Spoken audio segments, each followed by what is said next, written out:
Shorthand English Senior, August 2002. 10 seconds.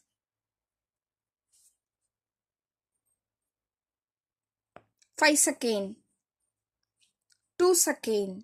Start. Honorable members, it gives me great pleasure to address both houses of parliament at the first meeting after the general elections. I extend my warm greetings to all of you. The general elections which have concluded recently have shown to the world the success of the democratic system of government adopted in the country since independence at this important stage in the history of the country as well as the history of the world. Our first talks should be to give a clean and efficient administration. Another important matter to which I would like to draw your attention is electoral reforms. We have been talking about this subject from time to time, but no government has taken any major step to bring about suitable amendments to the election laws during the last few years. The object of such a law will be to get rid of money, power, and to bring in accountability in the case of political parties so that the elections may be conducted in a free and fair manner. The new government will take necessary steps in this direction in consultation with all political parties. On this occasion, it would be proper for me to point out that the government will always try to maintain the honor and independence of the judiciary. I would assure you on behalf of the government that all efforts will be made to reduce the pendency of cases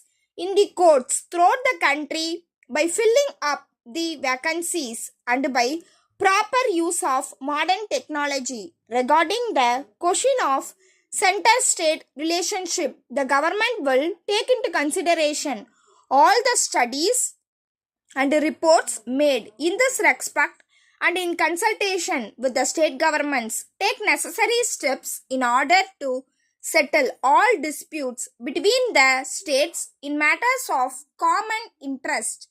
We are happy to note that the economic reforms for the past 5 years have achieved some amount of success. However, as you are aware, the speed with which we are moving is not much when compared with our requirements. This government would give personal attention to this matter and speed up the reforms while maintaining the basic framework of a sound economic policy. The economic development of a country in any part of the world can be maintained at a steady rate only if the external loans of the government are limited to the minimum. As far as this matter is concerned, I do hope that you will be aware that the existing borrowings of our country are now very high. In this connection,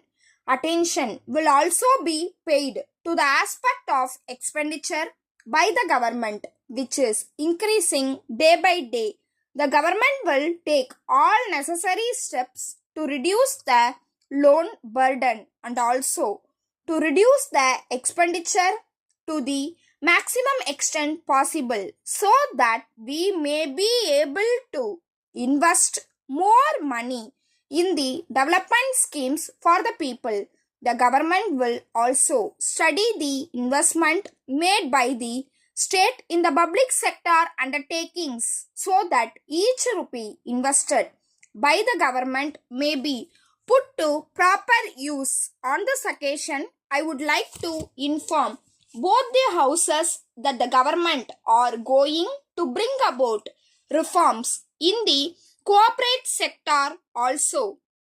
Suitable change will therefore be made in the company law and land ceiling laws to ensure full use of our resources so that our industry may be able to meet the competition from other parts of the world at this important time. This house will have the great honor of taking this country to the next century. Thank you. Letter from Gopal and Company Limited, Salem, to Mrs. Bhaskar and Sons Limited, Chennai. Dear Sirs, this is with reference to your kind enquiry about the latest price list and catalog of our products. You may be aware of the increase in the transport charges and the increase in the cost of the raw materials. Since we are dealing in glass articles, we will have to face the risk of damage during transport.